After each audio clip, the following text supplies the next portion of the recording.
Hello students, welcome to fight a batch rapid revision series. अब जो हम unit start करने वाले हैं वो है diversity of living organisms. Diversity में starting from the molecular level, cell के लेवल से लेके हम जाएंगे बायोम्स के लेवल तक। पर इस यूनिट में सिर्फ आपको दिया है एक तो प्लांट किंगडम, एक एनिमल किंगडम, और इनसे भी प्रिमिटिव की अगर हम बात करते हैं तो वो है प्रोकैरियोट्स, फंजाई और कुछ प्रोटिस्ट। तो यहाँ पर ये जो चैप्टर है पहला, ये बहुत ही सिंपल चैप्टर है। यहाँ से एक क्वेश्चन आप मान के चल सकते हैं द लिविंग वर्ल्ड से बन सकता है, और अब जो एनएमसी के द्वारा अपडेटेड सिलेबस दिया गया है उसमें और भी चीजें हटा दी गई हैं। तो यहाँ पर ये चैप्टर्स को हम बहुत शॉर्ट में बहुत अच्छे से वर्ड टू वर्ड एनसीईआरटी पढ़ के वाइंड अप करेंगे। ठीक है, इस यूनिट के पहले कुछ इंफॉर्मेशन दे रखी है about Ernst Mayr. Ernst Mayr के बारे में आपको दो चीजें याद रखनी है। He is regarded as Darwin of 20th century. क्यों ऐसा बोला? बिकॉज चार्ल्स डार्विन की हम बात करें तो उन्होंने ओरिजिन ऑफ स्पीशीज बुक में अलग अलग एस्पेक्ट्स लिखे थे कि आप किस तरीके से स्पीशीज को आइडेंटिफाई करते हैं, क्या कैरेक्टर स्पीशीज में आप देखते हैं, क्या अडेप्टेशंस होते हैं, अलग अलग रीजन्स के हिसाब से स्पीशीज अपने आप को कैसे मॉडिफाई करती है, नेचुरल सिलेक्शंस के बारे में बताया। पर इतना डिटेल में नहीं, लेकिन कुछ स्पीशीज को लेके भी इंफॉर्मेशन दी किसने? अर्न्स्ट मेयर ने। और अर्न्स्ट मेयर ने दिया बायोलॉजिकल कंसेप्ट ऑफ स्पीशीज। तो आपको यहाँ याद रखना है the Darwin of 20th century Ernst Mayr, और साथ में ही gave the definition of biological species. ये टर्म याद रखना, ठीक है। सो अब हम स्टार्ट कर देते हैं living world.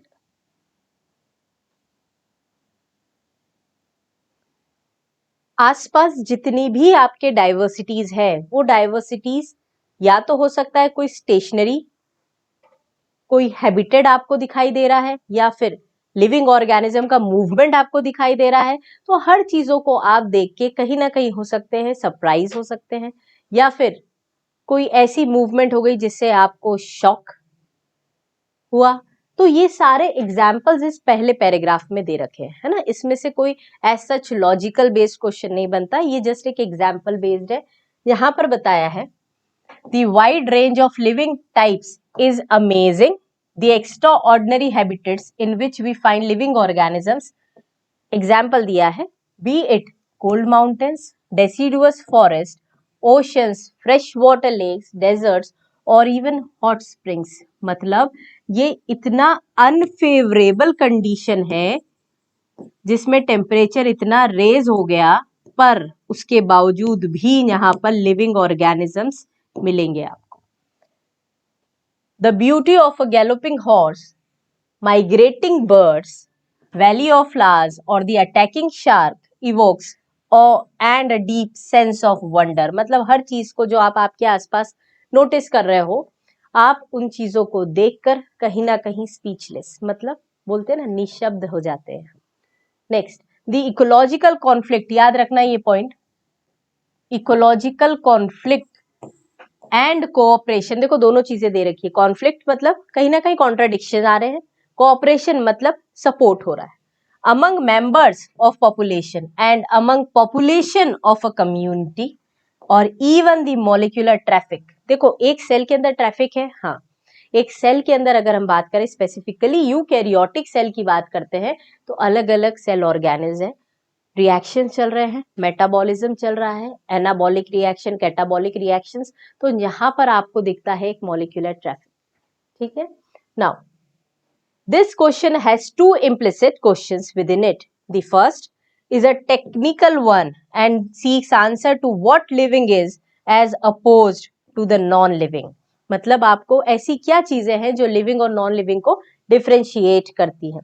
And the second is philosophical one and seeks answer to what the purpose of life is. मतलब आपने डिफरेंशिएट तो कर लिया लिविंग और नॉन लिविंग को, बट दूसरा पॉइंट है कि लाइफ का पर्पस क्या है. ठीक है. सो अब हम आगे बढ़ेंगे कि जब लिविंग की बात हुई तो ऐसी क्या डाइवर्सिटीज आपको दिख रही है जिसको आप स्टडी करते हो. Now the diversity in living organisms, यहां पर आपको दिख रहा है सिर्फ एक डेटा याद रखना है आपको, that is the number of species that is known and described range between 1.7 to 1.8 million. देखो बायोडाइवर्सिटी में हम फिर से ये चीज डिस्कस करेंगे अकॉर्डिंग टू रॉबर्ट मे, ठीक है। तो वहां पर कुछ डिफरेंट डेटा आपके सामने आएगा। बायोडाइवर्सिटी है क्या? बायोडाइवर्सिटी और the number types of organism present on earth. We should remember here that as we explore new areas and even old ones, new organisms continue being identified. मतलब हमारी जितनी भी रिसर्चेज या डिस्कवरीज चल रही हैं, न्यू इन्वेंटरीज चल रही हैं, हो सकता है कि उसकी स्पीड इतनी नहीं है जितनी ऑर्गेनिजम्स के एक्सटिंक्शन की स्पीड है। तो अब यहाँ हम देखें, as stated earlier, there are millions of plants and animals in the world. We know that the plants and animals in our own area by their local names. These local names would vary from place to place. देखो इसीलिए हमें कुछ एक ऐसा universal name देना पड़ेगा, चाहे वो प्लांट हो चाहे एनिमल हो, जिसकी मदद से हर एक जगह उस ऑर्गेनिज्म को पहचाना जा सके। Hence, there is a need to standardize the naming of living organism such that a particular organism is known by the same name all over the world. और इसी को हम क्या बोलते हैं? Nomenclature.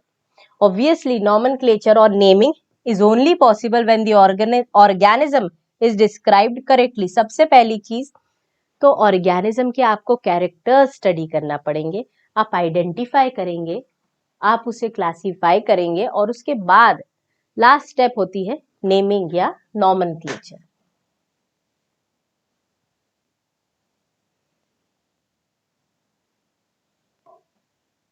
In order to facilitate the study, number of scientists have established procedures to assign a scientific name to each organism. This is acceptable to biologists all over the world. अब ऐसी कोई बॉडी होगी, ऐसी कोई organisation होगी जो ये सारे रूल्स नेमिंग के लिए फॉर्मुलेट करती है। तो अगर हम बॉटनी या प्लांट्स के लिए देखें, सो ICBN that is code, international code for botanical nomenclature. और अगर हम जूलॉजी में देखें, मतलब एनिमल्स के नेमिंग के लिए देखें, so ICZN international code of zoological nomenclature. The scientific name ensures each organism has only one name, एक ही नाम होता है एज पर दी बायनॉमियल नॉमेनक्लेचर। बायोलॉजिस्ट की हम बात करें तो फादर ऑफ टेक्सोनॉमी, दो चीजें याद रखनी है आपको, फादर ऑफ टेक्सोनॉमी, साथ में रूल्स फॉर बायनॉमियल नॉमेनक्लेचर देने वाले Carolus Linnaeus.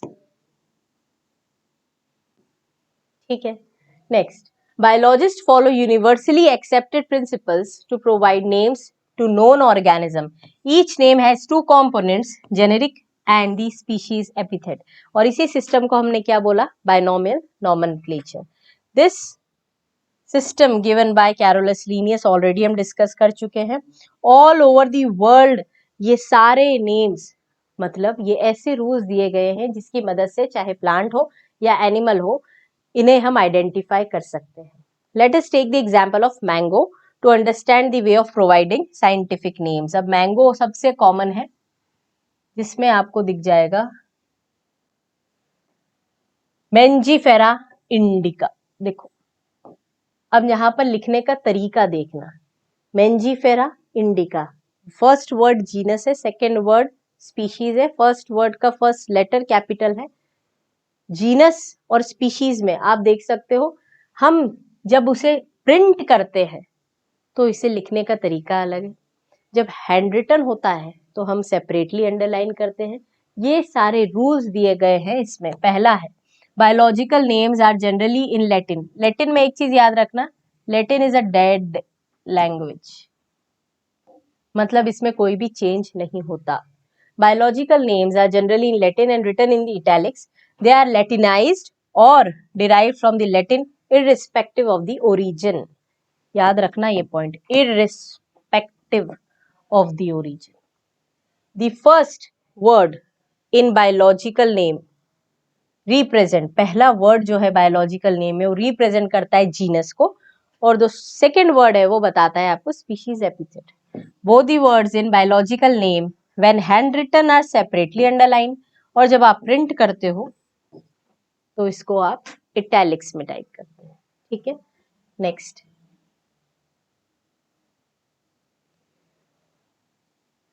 The first word denoting the genus starts with capital letter, while the specific epithet starts with small letter. It can be illustrated with the example of Mangifera indica. Name of the author appears after the specific epithet at the end of the biological name, और abbreviated form में लिख सकते हैं. जैसे यहाँ पर लिखा है ना, Mangifera indica के बाद लिन, मतलब Linnaeus.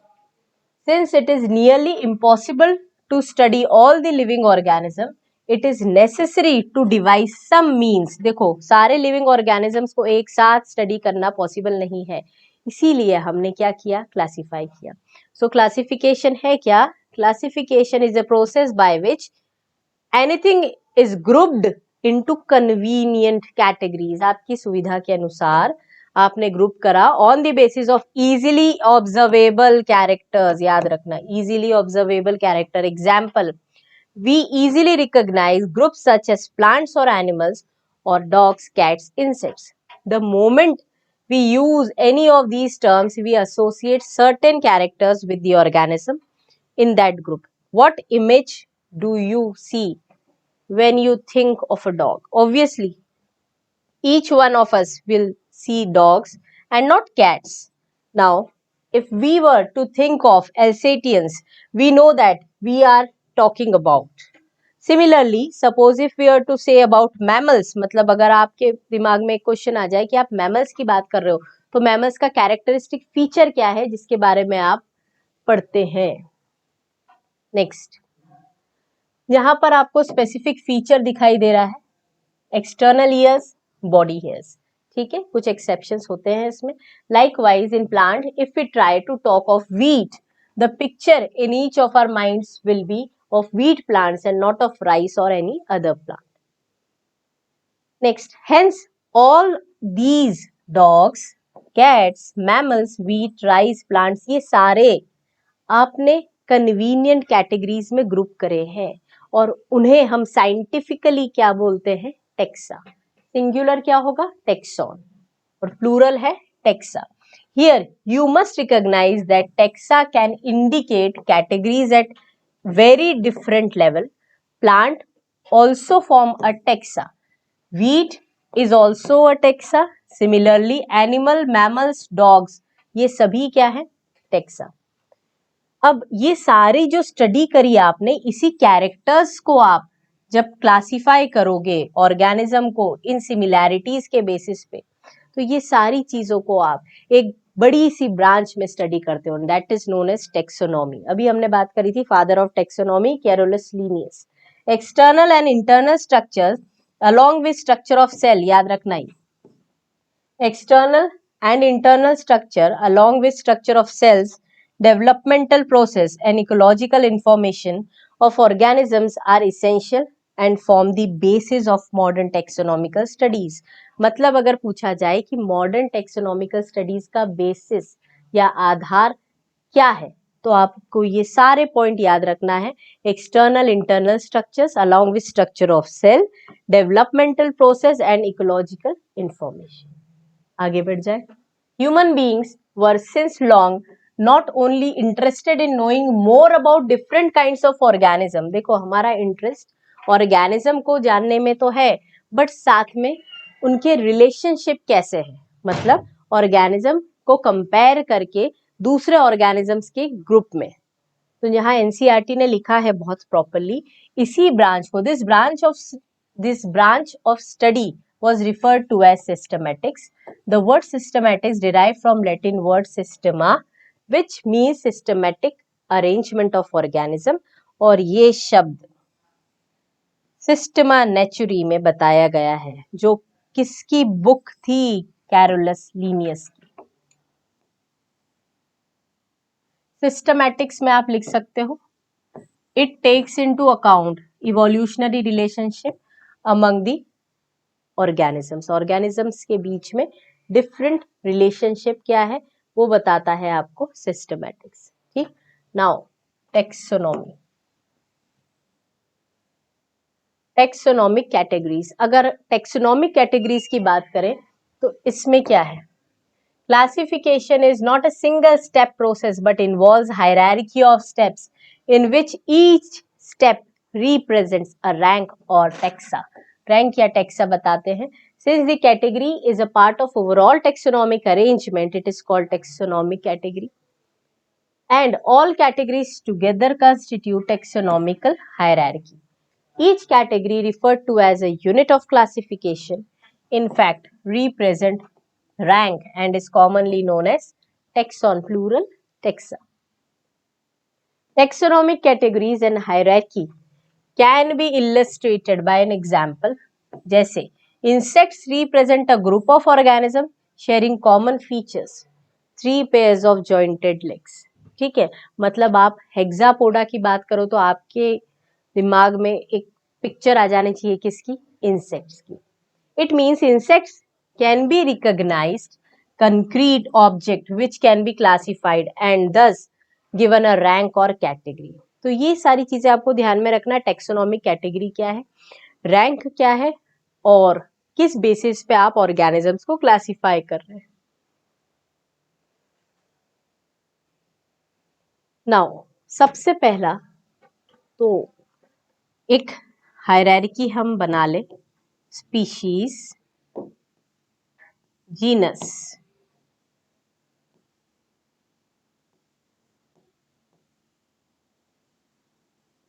Family, order, class, division, plant में डिवीजन और एनिमल्स में हम बोलते हैं फाइलम, देन लास्ट किंगडम। ठीक है, छोटी सी ट्रिक है इसकी, स्टूडेंट्स ने ग्रुप में फोक डांस किया, है ना, स्टूडेंट्स ने ग्रुप में फोक डांस किया। ये बहुत सारे निमोनिक्स है, आप कैसे भी इसको याद रख सकते हैं, बस याद रखना है। ठीक है, अब इसमें एक चीज और ध्यान रखें कि जैसे ही आप ऊपर की तरफ जाएंगे सिमिलैरिटीज कम होंगी, सिमिलैरिटीज रिड्यूस और डिसिमिलैरिटीज इंक्रीज। ठीक है, एक चीज ये याद रखनी है। चलें अब स्पीशीज के बारे में। Taxonomical studies consider a group of individual organism with fundamental similarities known as species. One should be able to distinguish one species from the other closely related species based on distinct morphological differences. Let us consider Mangifera indica, Solanum tuberosum and Panthera leo. याद रखें ये example सारे, ये सारे तीनों, एक तो आपको लायन के बारे में, एक पोटैटो और एक मैंगो, ऑल दी 3 नेम्स, ये सभी आपको क्या दिख रहा है, यहाँ पर स्पीशीज भी अलग अलग दिख रही है। इंडिका क्या बताता है, इंडिका इंडिया, इंडिजिनस ओरिजिन का। ठीक है, so all the 3 names indica, tuberosum, Leo represent the specific epithet, जबकि जो पहले वर्ड्स हैं मेंजीफेरा, सोलैनम एंड पैंथेरा, ये क्या बता रहे हैं आपको, genera. Each genus may have one or more than one species epithets. देखो ना यहाँ पर जीनस में क्या है, एक से ज्यादा species epithet. For example, Panthera has another specific epithet called tigris and Solanum includes species like nigrum. nigrum याद करो, पढ़ा है हमने, फ्लोरल डायग्राम भी दिया है मकोई, Solanum nigrum का। Human beings belongs to the species sapiens which is grouped in the genus Homo. ठीक है, यहाँ पर आपको सोलैनम से रिलेटेड 3 एग्जाम्पल दिए हैं। एक तो सोलैनम ट्यूबरोसम, आलू पोटैटो का, सोलैनम मेलोनजेना, ब्रिंजल बैंगन, सोलैनम नाइग्रम मकोई, ठीक है। और उसी तरीके से आपको पैंथेरा टिग्रिस, पैंथेरा लियो के बारे में भी बताया है। यहाँ पर ये जितने भी चीजें पढ़ रहे हो आप, कम से कम उतने एग्जाम्पल्स आपको याद रखना है। जीनस पे चले, एक हायरार्की ऊपर। Genus comprises a group of related species, assertion reason बन सकते हैं। जीनस में क्या है? It comprises a group of related species which has more characters in common in comparison to species of another genera. We can say that genera are aggregates of closely related species. ये सारी statement आपको as it is याद होनी चाहिए। Example, potato and brinjal are two different species but both belong to the genus Solanum. Lion, leopard and tiger, इन सभी की species अलग है पर जीनस सेम है। अब आप बात कर सकते हो कैट्स की। This genus differ from another genus Felis. Felis किसका है? कैट्स का जीनस है। फैमिली पे आ जाए, family, the next category, family, has a group of related genera with still less number of similarities. हमने देखा था ना, स्पीशीज से किंगडम की तरफ जाएंगे तो डिसिमिलैरिटीज बढ़ेगी और सिमिलैरिटीज कम होगी। Families are characterized on the basis of both vegetative and reproductive feature. याद रखेंगे। Among plants, for example, 3 different genera, Solanum, petunia, धतूरा, देखो ये तीनों एक ही फैमिली के मेंबर्स है। किसके? सोलेनेसी। फ्लोरल फॉर्मूला हमने पढ़ा था मॉर्फोलॉजी में। Among organism, for example, genus Panthera comprises lion, tiger, leopard is put along with the genus Felis in the family Felidae. तो फेलिडी में कौन कौन आ गया? एक तो कैट्स और एक लायन, टाइगर, लेपर्ड, ठीक है। Similarly, if you observe the features of cat and dog, you will find some similarities and some differences. तो अब इन्हें हम किस में इंक्लूड करेंगे ये भी देखते हैं। जबकि फैमिलीज की बात करें तो Felidae, cat family, Canidae, dog family. पर क्या इनमें कुछ सेम है? हाँ, सेम होगा इनमें, और वो सेम होगा order. Now you have seen earlier that categories like species, genus and families are based on a number of similar characters. Generally, order and other higher taxonomical categories are identified based on the aggregates of characters. Orders being higher category, higher है ना, is the assemblage of families. मतलब assemblage मतलब क्या होता है? बहुत सारी different type की families मिलके क्या बना रही है? एक order which exhibit a few similar characters. The similar characters are less in number as compared to the different genera included in the family. Plant families like, याद रखना, Convolvulaceae, famous example, sweet potato. Sweet potato कौन सी family का member है? Ipomia batatas.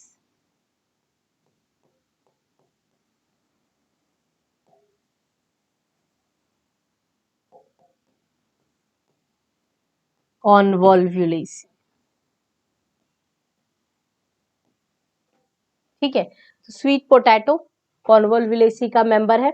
Solanaceae और कॉन्वोल्वुलेसी combinedly किस order में है? Polemoniales, mainly based on floral characters, ठीक है। द एनिमल ऑर्डर कार्निवोरा, कौन आ गए? एक तो आ गई फेलिडी के मेंबर्स और एक आ गए कैनिडी के मेंबर्स। नाउ क्लास, क्लास के अंदर बहुत सारे ऑर्डर्स है ना। This category includes related orders. For example, order Primata comprising monkey, gorilla, Gibbon, ठीक है। तो यहाँ पर याद रख लेना आप, मंकी, गोरिल्ला, गिब्बन, ये किस में इंक्लूडेड है एज पर द एनसीईआरटी। ये इतने ही एग्जाम्पल कर लें तो बहुत है। Placed in class Mammalia along with the order Carnivora.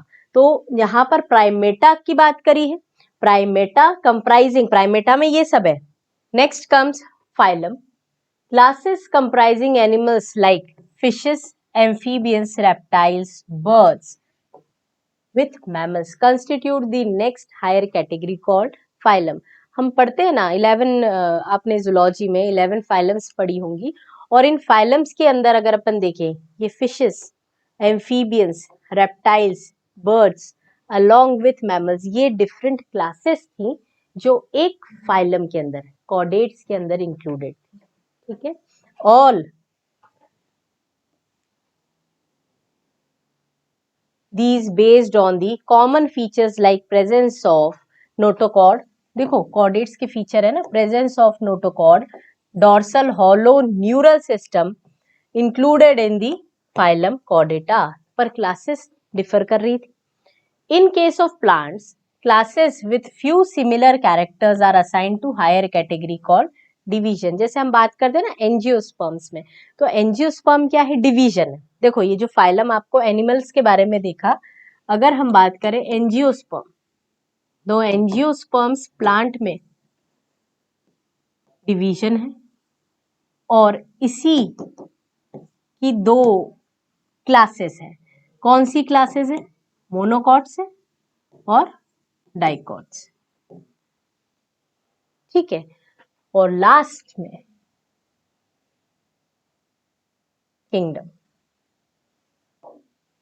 All the animals belonging to various phyla are assigned to the highest category called kingdom Animalia in the classification system of animals. The kingdom Plantae on the other hand is distinct, अलग है ना, specific है, and comprises all plants from various divisions. The taxonomic categories from species to kingdom have been shown in ascending order. याद रखना ये ascending order, starting with species. These are broad categories, however taxonomists have also developed subcategories भी बनी है इसमें। अब इसके बाद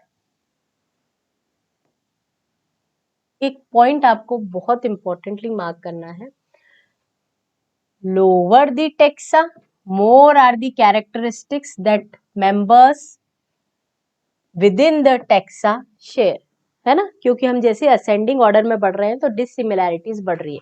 higher the taxa, greater is the difficulty of determining relationship other of the other taxa, hence the problem of classification becomes more complex. जब आप lower level पे रहते हैं तो प्रॉब्लम असॉर्टेड है, पर जैसे ही आप असेंडिंग ऑर्डर में बढ़ते जाते हैं तो वेरिएशंस इतने हो जाते हैं कि कंपेयर करने में ज्यादा दिक्कत आती है। अब ये जो टेबल दे रखा है एनसीईआरटी ने, ये बहुत इंपॉर्टेंट है इस चैप्टर में, जो लास्ट सेक्शन बताता है आपका इस चैप्टर का। Now man biological name Homo sapiens, ठीक है, जीनस क्या है, Homo, Hominidae family, order Primata, अभी हमने बात करी थी ना प्राइमेटा की, class Mammalia and phylum Chordata, house fly Musca domestica, Musca genus है, मस्किडी फैमिली है, डिप्टेरा दो विंग्स वाले, Insecta class and phylum largest या biggest phylum of animal kingdom Arthropoda. Mango की बात करें, मैंजीफेरा इंडिका, जीनस है मैंजीफेरा, एनाकार्डियेसी, है ना, कार्डियक हार्ट, जब मैंगो ड्रॉ करते हैं इसका स्ट्रक्चर हाफ हार्ट लाइक ना, आधा हार्ट जैसा होता है। ये पूरा हार्ट हो गया ना, ये तो याद करने के लिए यार ऐसा कुछ भी, ठीक है, तो याद कर सकते हो आप एनाकार्डियेसी। ठीक है, now Sapindales is order, class है डाइकोटिलेडनी और डिवीजन है angiosperms. Wheat Triticum aestivum, Triticum genus, Poaceae is the family, Poales order, class monocot, single cotyledon मिलता है आपको इनके सीड्स में, और angiosperms is the division. So this completes our living world. यहाँ पर हमने इंपॉर्टेंट पॉइंट्स को अंडरलाइन किया है और जहां पर से क्वेश्चन बनने के चांसेस ज्यादा हैं उन पर फोकस किया है। ठीक है, तो नेक्स्ट क्लास में बायोलॉजिकल क्लासिफिकेशन स्टार्ट करेंगे। Thank you so much.